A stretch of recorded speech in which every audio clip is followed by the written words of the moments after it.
पुराना बिहार अब तो झारखंड हो गया है, हजारीबाग जिले की घटना है। वहां ईश्वरी नाम का एक गांव, उस गांव में एक बालक का जन्म हुआ।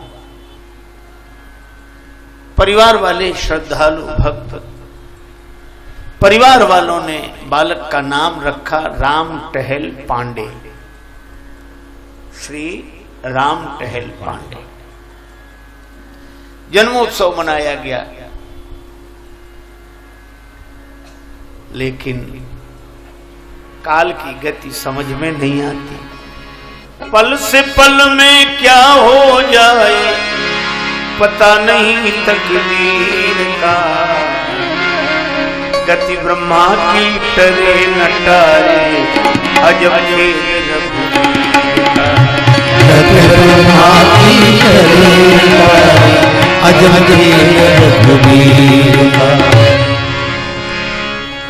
बालक बड़ा हुआ, पर कुछ ही दिन बाद उसके माता पिता का देहांत हो गया। नन्हे से बालक का पालन पोषण इनके बड़े भाई और भाभी ने किया।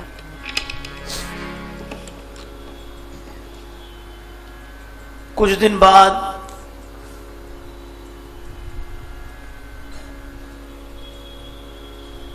इनके बड़े भाई का भी किसी कारण अचानक देहांत हो गया। तो भी विपत्ति ने पीछा नहीं छोड़ा।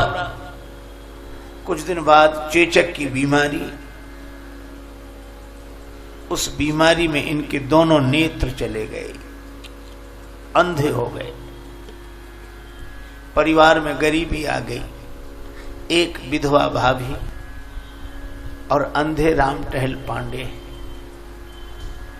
सभी होते हैं रिश्तेदार, जबकि जर पास होता है और बिगड़ जाता गरीबी में जो रिश्ता खास होता है।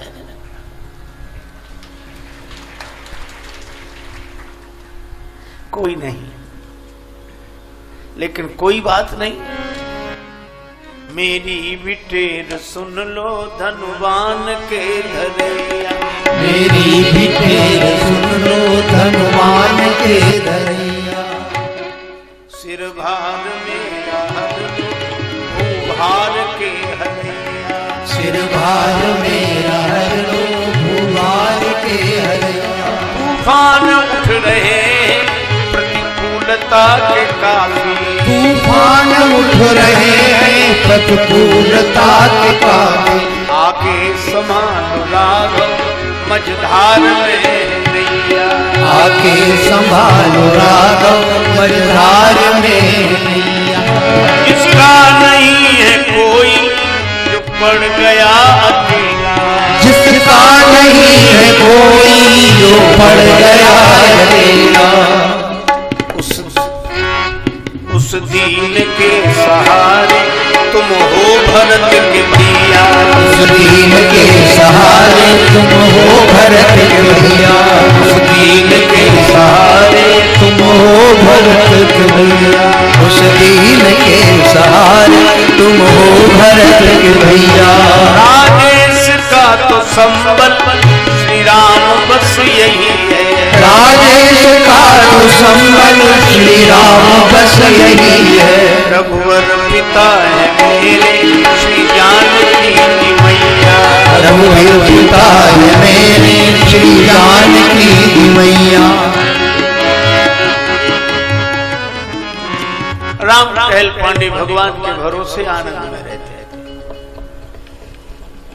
विधवा भाभी भिक्षा कर लेती, किसी तरह राम टहल पांडे का और भाभी का पेट भरता। फटे पुराने कपड़ों में गुजर करते।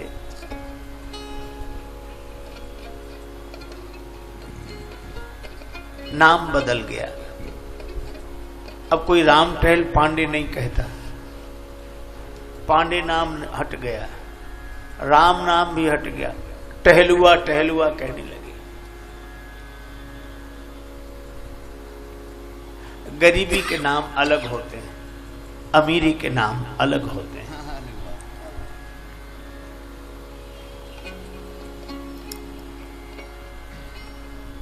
लेकिन इस बालक की एक विचित्र बात, इसको भगवत कथा सुनने की लगन लगी।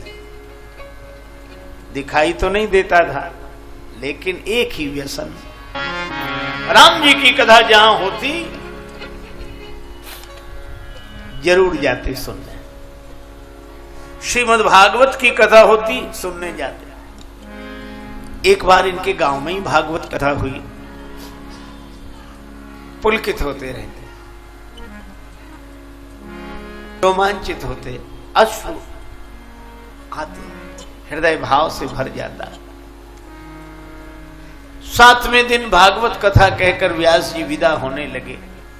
राम टहल पांडे किसी से पता पूछकर दीवाल पकड़कर सहारा लेते हुए व्यास जी के पास पहुंच गए और व्यास जी के चरणों में सिर रखकर बोले, बाबा मुझे दिखाई नहीं देता, लेकिन आप हाथ पकड़ा दिया कर, मैं सेवा कर दिया करूंगा, आपके शरीर में तेल लगा दिया करूंगा, आप दे दिया करो, हम कपड़े धो दिया करें, पर मेरी एक ही लालसा है कि आपके मुख से होने वाली कथा सुनता रहूं, भगवान की कथा सुनता रहूं।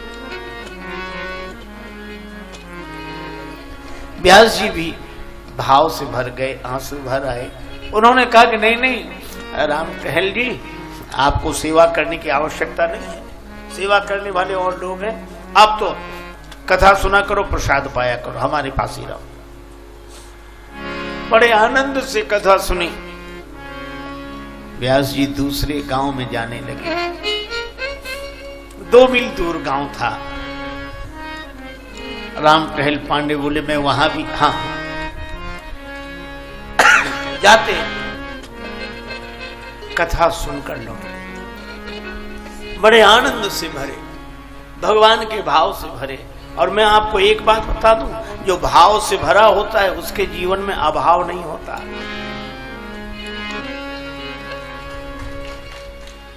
राम टहल पांडे के जीवन में अभाव ही अभाव, लेकिन वे भगवान के भाव में डूब कर रहते। भाभी रोज भोजन बना देती और वही रोटी अचार बांध लेते अपने गमछे में, पैदल पैदल जाते, कथा सुनते। दोपहर को जब श्रीमद् भागवत कथा का विराम होता, वहीं रोटी पा लेते, फिर कथा सुनते, शाम को लौटते। ऐसे जैसे कितना बड़ा धन मिल गया हो। पायो जी मैंने राम रतन धन पाए, खर्चे न कूटे कोई चोर न लूटे, दिन दिन बढ़त सबा। बड़े आनंद में एक दिन बरसात होने लगी, बादल गरजने लगे, बरसात होने लगी, बिजली चमके। भाभी ने सोचा आज देवर कथा में नहीं जाएंगे। देवर स्नान करने गए थे, लौटे, भाभी ला मेरा भोजन दे दे, मैं भागवत कथा सुनने जाऊंगा। भाभी ने कहा कि आज मैंने भोजन वहां जाने के लिए नहीं बनाया, ऐसे में मैं तुम्हें नहीं जाने दूंगी, ये बुरा दिन है, भयंकर बरसात हो रही है, बिजली चमक रही है और तुम्हें दिखाई नहीं देता, कहीं फिसल जाओगे, गिर जाओगे, नहीं जाओ। राम टहल पांडे दुखी हो गए और उन्होंने कहा कि भाभी माता क्या बात कर रही हो, 100 दिन दुर्दिन नहीं मेघ नभ में गहरावे, 100 दिन दुर्दिन नहीं मेघ नभ में गहरावे, और अदिन न इंद्र उपल बरसा कर वज्र गिरावे। वो भी बुरा दिन नहीं है कि इंद्र बरसात का वज्रापात कर दे। 100 दिन दुर्दिन नहीं मेघ नभ में गहरावे, अदिन न इंद्र उपल बरसा कर वज्र गिरावे, और 100 दिन दुर्दिन नहीं उदर को अन्न न पावे, और प्रेमी संबंधी जीवन में विरत जावे, और दुर्दिन नहीं विनीत कोई जेती विपति बखानिए, पर श्रवणन परे न हरि कथा 100 दिन दुर्दिन जानिए। बस राम टहल पांडे ने लकड़ी उठाई, बिना भोजन के ही उसी आवेश में चल दिया। ऊपर से बादल तड़ तड़ तड़ तड़ तड़ बरसात हो रही है, बिजली चमक रही है, लेकिन बिना किसी की परवाह किए सीताराम राधे श्याम कहते बढ़ जा रहे हैं। ईश्वरी गांव से चले, दूसरा गांव कुछ दूरी पर था, पर आज देर हो गई थी, जल्दी जल्दी जल्दी जा रही वर्षा मार्ग में बाधक थी, फिर भी बढ़ते जाते। तो गांव आने के लगभग 1 फरलांग पहले ही उन्हें लगा कि गांव आ गया है। सड़क से नीचे उतर गए और थोड़ा आगे बढ़े, वो जंगल, अब रास्ता न सूझे इधर उधर, तो थोड़ा आगे बढ़े। संयोग की बात, उस जंगल में एक कुआं, और कुएं का घाट तो बना नहीं था, चबूतरा बना नहीं था, समतल भूमि पर था। आगे बढ़ते गए, उस कुएं में गिर गए। अंधा कुआं, पानी नहीं, बड़ी गहराई में गिरे। अब क्या करें? ऊपर से बिजली चमक रही, बादल गरज रहे, वर्षा हो रही, और ये इस कुएं में गिर गए। यहां कौन सुनेगा? जंगल में हैं हम। पहली बार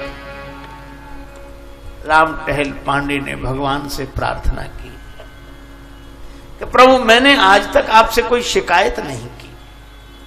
मातु पिता बर बंधु लियो, मातु पिता बर बंधु लियो, दुख घोर दियो सब ही सुख छीनो। मेरे माता पिता बिछुड़ गए, मैंने शिकायत नहीं की। मेरा बड़ा भाई बिछुड़ गया, मैंने शिकायत नहीं की। इतने दुख मिले, मैंने शिकायत नहीं की। और ताऊ पे तोष न देव तुम्हें, जग में अंधरो आँखियां न सौकीन हो। मुझे अंधा बना दिया, तो भी मैंने शिकायत नहीं की, और आज भी शिकायत नहीं करूंगा। जामे चले सुख भोग सवे, बर कूप में डार भले ही मुहि दीन हो। सारे सुख भोग चले जाएं, भले ही आपने कुएं में गिरा दिया हो, पर दुख विनीत यही दृगहीन सो। दुख दुख विनीत यही दृगहीन सो, छीन कथा को वृथा दिन लीन हो। कथा का दिन भी छुड़ा लिया। मैं आपके गुण सुनना चाहता हूं कथा से। खुदा मंजूर करता है सदा जब दिल से होती है। खुदा मंजूर करता है सदा जब दिल से होती है, मगर मुश्किल तो यह है, बात ये मुश्किल से होती है। पुकारा भगवान को, भगवान प्रकट हो गए और कुएं के ऊपर खड़े हो। अरे राम टहल पांडे जी, यहां कैसे गिर गए? वहां कथा शुरू नहीं हुई। भैया कथा तो शुरू हो गई हुई, समय बहुत हो गया, अब मैं ही लेट हो गया।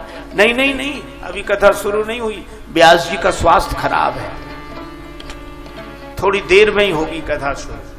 अरे भैया, तो हमें लगता है कि हमारे लिए कथा रुक गई। एक काम करो, हमें निकाल लो, गांव वालों को बुलाओ, रस्सी ले आओ, मैं तो कुएं में पड़ा हूं। भगवान बोले कुआं नहीं है, गड्ढा है। अरे भैया, गड्ढा नहीं, बहुत गहरा है। नहीं, गड्ढा है, तुम्हें दिखाई नहीं देता इसलिए कुआं लग रहा होगा। मैं ही तुम्हें हाथ पकड़ के निकाल लेता हूं।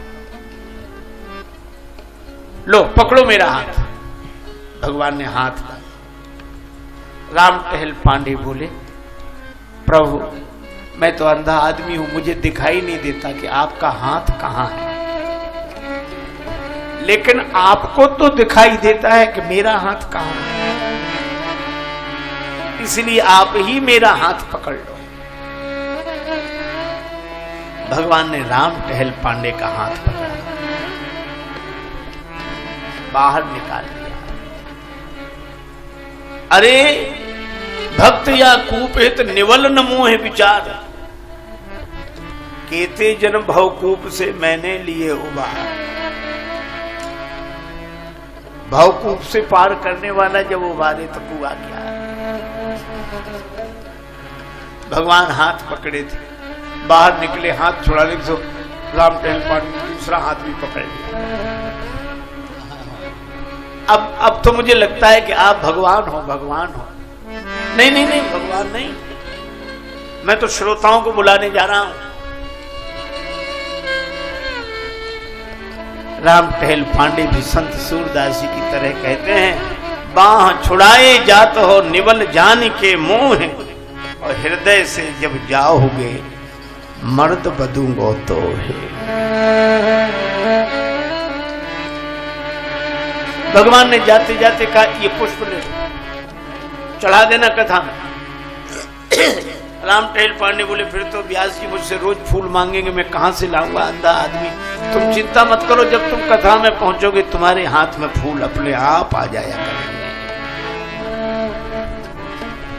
राम टहल पांडे ने बातों पे गौर ही नहीं दिया, उनको लगा कि कोई भला आदमी हमें निकाल दिया, रास्ते से लगा दिया, चलो चलो मैं चलता हूं। वे कथा की ओर बढ़ गए और भगवान ही मानो सबको बुलाने जाते हैं, सबको।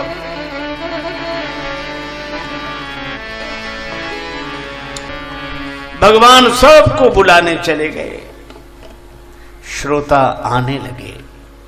राम टहल पांडे धीरे धीरे जा रहे थे, तब तक क्या हुआ, व्यास जी अस्वस्थ धीरे धीरे उठे, मंच पर आकर बैठे। तब तक देखा राम टहल पांडे की भाभी आ गई, भोजन लेकर आई थी। कहा कि आज देवर बिना भोजन किए लिए आ गए, तो मैं भोजन लेकर आई हूं। आए नहीं, अभी आते ही होंगे, रख दो भोजन। भोजन रख दिया। भाभी ने व्यासपीठ को प्रणाम किया। व्यास जी आकर बैठे थे, अस्वस्थ थे। भाभी ने एक पान चढ़ा दिया,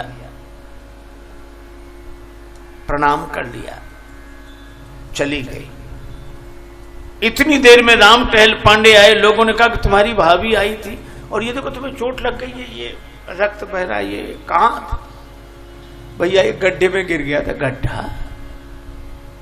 जंगल था, वहां तो गड्ढा कोई है ही नहीं, कुआं।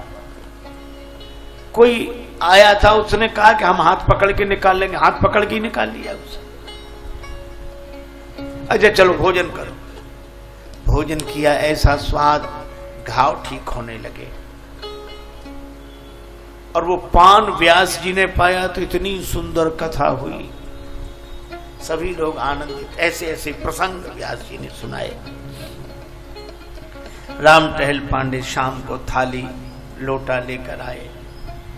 भाभी मुझे क्षमा करो, मैं नाराज होकर चला गया, अगर आप न जाती तो मैं भूखा ही रह जाता, पर बड़ी कृपा आपकी।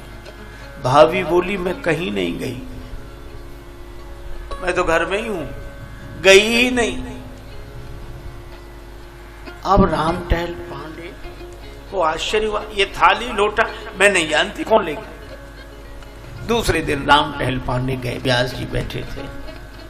जब पूरा प्रसंग सुनाया, व्यास जी ने भगवान को हाथ जोड़कर कहा कि धन्य हैं आप, आरत की आरती निवार वे को नाथ आप, विपत विदार वे को बाह बढ़ावत हो। विपत विदार वे को बाह बढ़ावत हो। और अंत में कहा, लेस हु लाज कमलेश जू न लागत तुम्हें, भक्त हित भाभी को भेष धरी आवत हो। भक्त के लिए भाभी बन गए। आप विचार करो, भगवान कृपा करते हैं, परिस्थिति चाहे जैसी होए, लेकिन भगवान का भरोसा। संग सखा सब तज गए, कोई न निभयो साथ, कह नानक इस विपत में एक टेक रघुनाथ।